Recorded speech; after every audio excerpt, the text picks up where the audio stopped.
Hey College Success, this is your lecture video for Chapter 9, Understanding Civility and Cultural Competence. So we're going to jump right in. As always, I have the actual chapter running behind me here. I'm going to use my slides though primarily.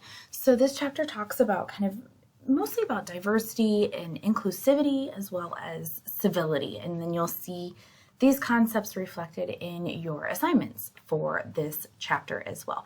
So here are the beginning of the chapter self-reflection type questions. Are you aware of different categories of diversity in different populations? Do you think we sometimes go too far in trying to be sensitive to different groups? Do you think nearly everybody in our society has equal opportunity and it's not your role to ensure equity and inclusiveness among peers or colleagues? So just a self-reflection on each of those areas. And so these are the objectives for the chapter, to talk about how certain voices have maybe been historically ignored in different areas of academic life, identities, categories of identity, bias and privilege, as well as statements based on different perspectives. So some questions again for self-reflection. Historically, do you think diversity has always been a concern? And we're really focusing in on just our society, our country. What do you think it means to be civil? And then why do you think people argue about diversity? Because this is a topic that tends to create some heated conversations. And so these are just questions again for you to just consider on your own. So what is diversity? There's this little scenario. It says our classroom, everyone is the same. And then this teacher is talking about, in our classroom, everyone is the same. But however, sometimes when Shakespeare, they're using Shakespeare as an example, is staged, there's a non-traditional casting. And I guess the issue with this they're trying to demonstrate is that the instructor, when he says the phrase everyone is the same, he's looking at outward type of sameness, if you will. But diversity is more than what is just going on in the external. Sometimes when we say diversity, people think just those things that we can see. Someone's race, someone's gender, maybe someone's ethnicity, things that might be available to the eye, if you will. But diversity means so many other things. And this is just a small list of examples of what diversity can include.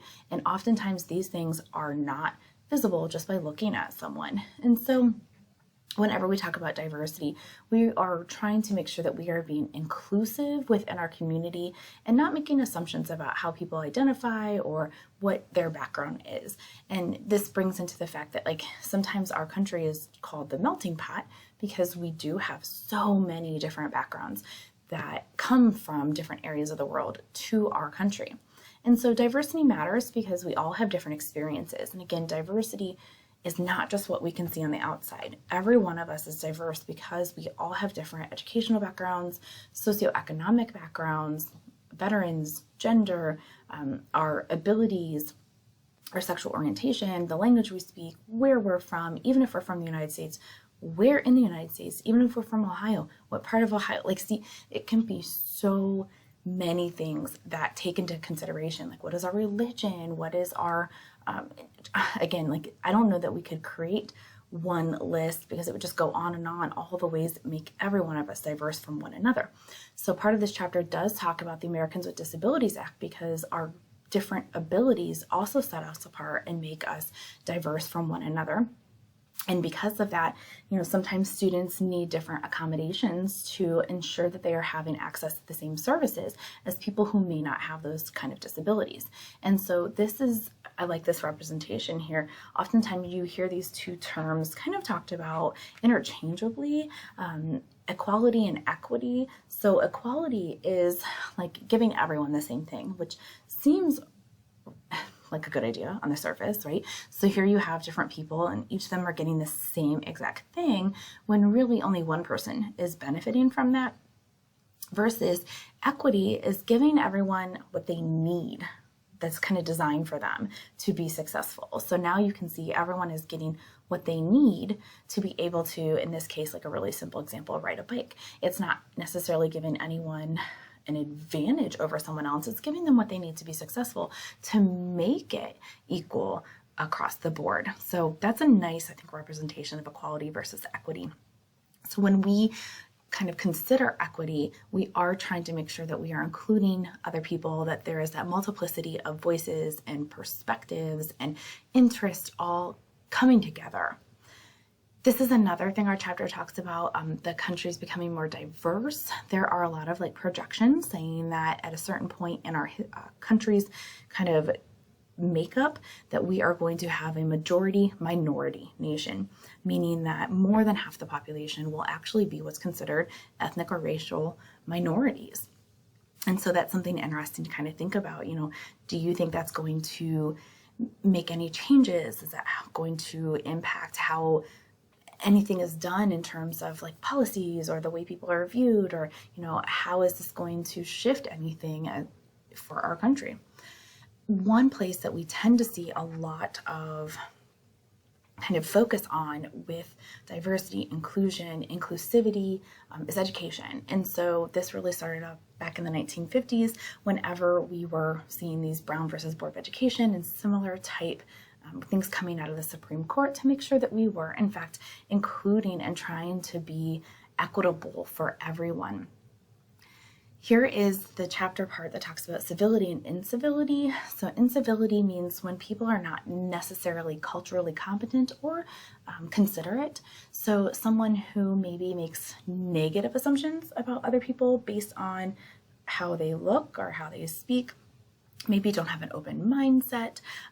Instead of having like coherent, respectful conversations, they start just name calling and maybe even incite a little violence. So that's like incivility. Whenever you are having someone who's not able to respectfully have a conversation with someone that you might not even agree with, and that's okay. Obviously, we're not all going to agree all the time, but civility is that ability to have a conversation with someone, consider their point of view, not because you think you're going to change your mind or anything, because oftentimes we're not in a conversation with someone to change their mind, just maybe to have them see your point of view.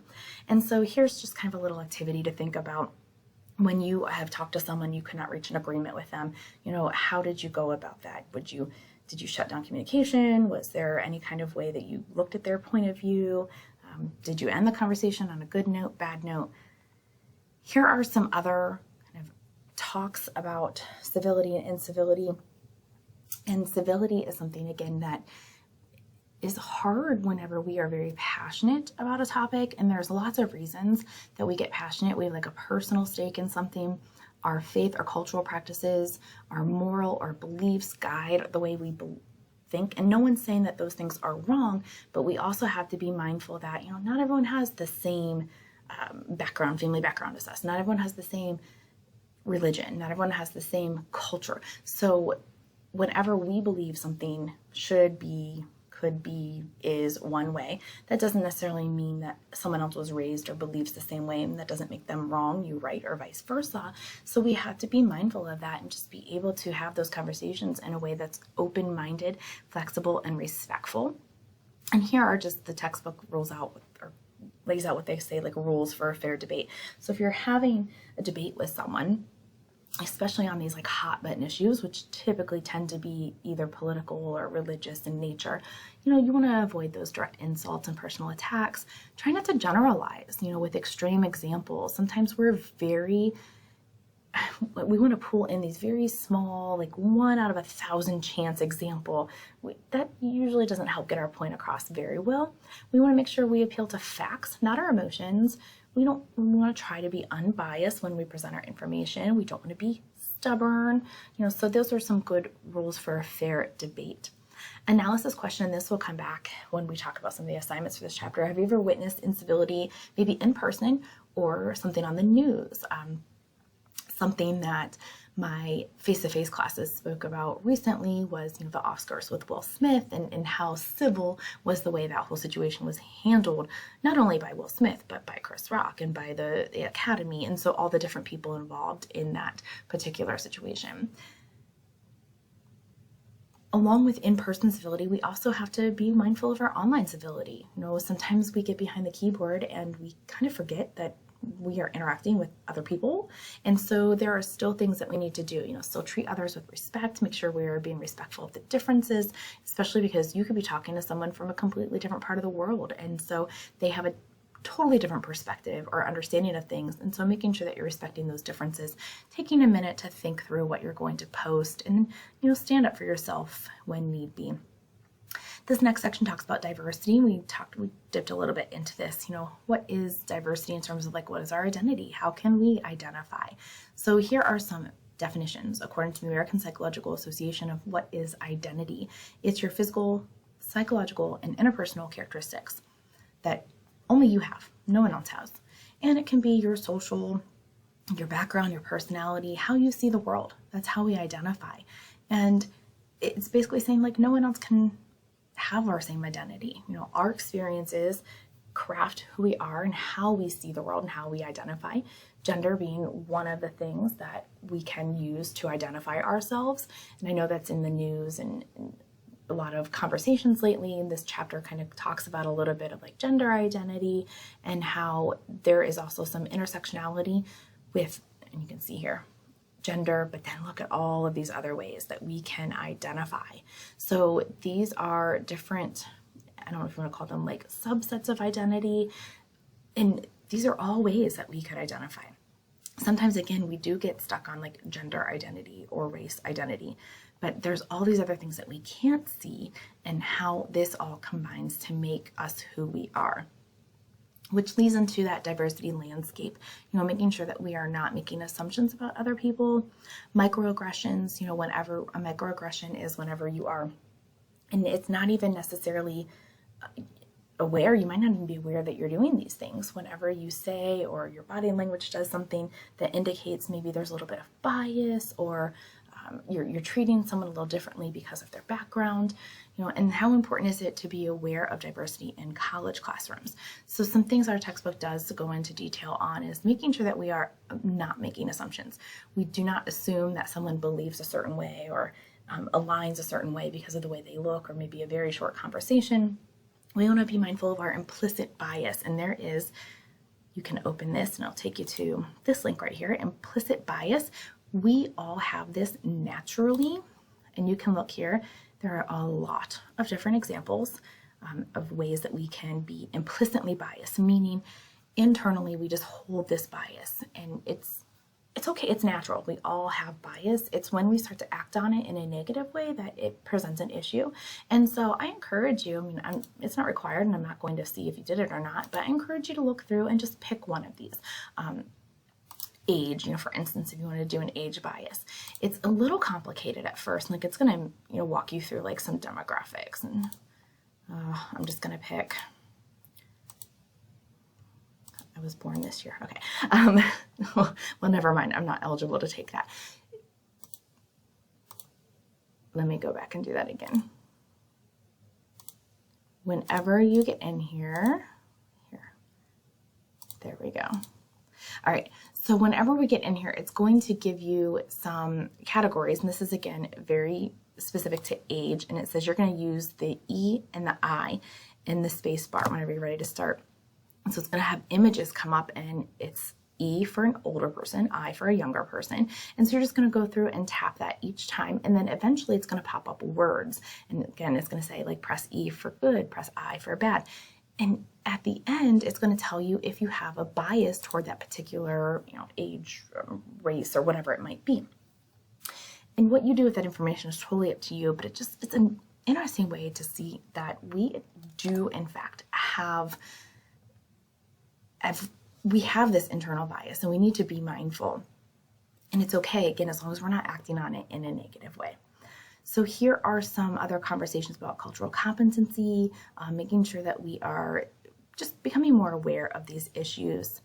And there's some resources for different affirmative action and racial, sexual attacks. Title IX, this is something that also we need to be aware of. This was something that was brought up very early on in our semester. And how can we be inclusive and civil? Another word that kind of gets thrown around or phrase is like this white privilege. And so something that our textbook, I like that our textbook talks about, is that's not necessarily the only kind of privilege people have. when you get your degree, you are going to have like educational privilege, right? Some people might have privilege based on their geographic background. Some people might have privilege based on their veteran status, or so. I mean, there are different ways that people can have privilege, and it's not always a bad thing. It's just how you use it, or if you use it in a way that is, you know, positive or negative. And so just kind of keeping that in mind as we go throughout this textbook. All right, and then as always, I encourage you to take a look a little bit more in depth for each of these categories and just spend some time with these concepts. If you have any questions, let me know.